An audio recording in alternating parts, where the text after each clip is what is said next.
Joining us now, Democratic member of the Senate Foreign Relations Committee, Senator Chris Murphy of Connecticut. Senator, your thoughts on all of this morning, and how do you convince your Republican counterparts, if there is a line to hold, it would be theirs to hold, I think, to hold on to our alliances and push back against this?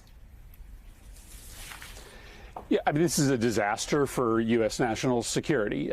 You are right that Putin has this design to rebuild some version of the Soviet Union. And if he has essentially handed Ukraine, which is what this ceasefire is about. I mean, Trump talks about peace and he talks about a ceasefire. But why Zelensky is so animated, why he asks Vance at the end of that meeting, why would you trust Putin, is because Putin's never honored any agreement that he has signed about Ukraine. If a ceasefire requires Ukraine to draw back from the line, that is essentially just an invitation for Putin to walk in.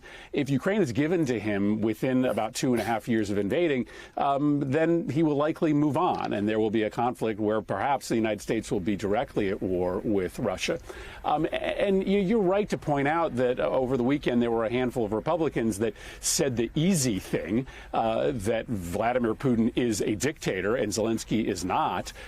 But let's remember, congressional Republicans held up Ukraine aid for over 6 months, allowed for Russia to go on the offensive. So even before Donald Trump was president, congressional Republicans were not doing the things necessary to support the most vital fight in defense of democracy in the world today. So I'm just going to be honest with you. I don't have a lot of faith that Republicans are going to do anything except just offer some mild criticism of Vladimir Putin. We're going to need for them at some point to support additional defensive aid for Ukraine, more weapons, more economic aid. And they weren't willing to do that before Donald Trump was president. I'm not sure why they would be willing to do it now when Donald Trump is literally taking Russia's side in this conflict. So, Senator Murphy, let's go a little further on that.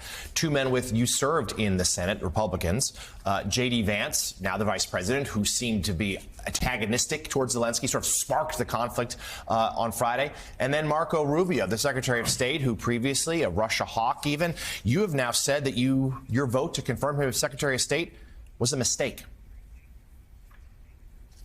Yeah, I think he may be the only member of the cabinet that I supported. He was first out of the gate. And, you know, of course, he was a supporter of Ukraine. He was a supporter of NATO.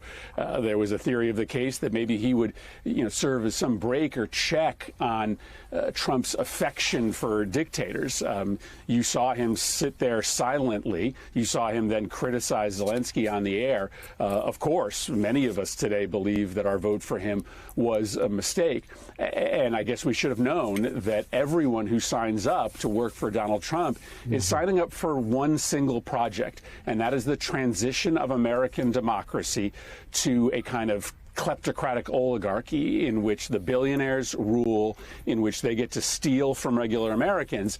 And if that's the domestic project, then the way that you normalize that kind of government is to associate yourself with similar governments abroad, like the Kremlin. So it's all part of one big domestic project. The foreign policy, the affection for dictatorships abroad is, in effect, a means towards transitioning our democracy to something very, very different, something we've never, ever seen before in this country.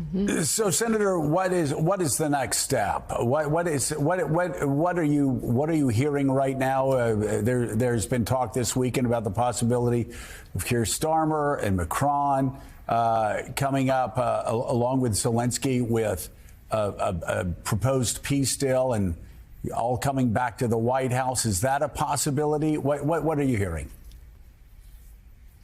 I mean, listen, Putin doesn't want to negotiate with Europe and Ukraine when he's got a patsy in the White House.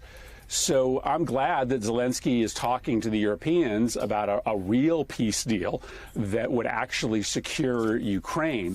But Russia's not going to negotiate with Keir Starmer or Macron or Zelensky when he knows that he can get essentially everything he wants from the American government. So at some point, the United States has to decide whether we're for Ukraine or whether we're for Russia. This minerals deal is overhyped. I think it would be a good table setter for repairing the relationship. but, it's not going to help Ukraine win the war. Maybe over the course of this week, they can find a way to get that deal signed.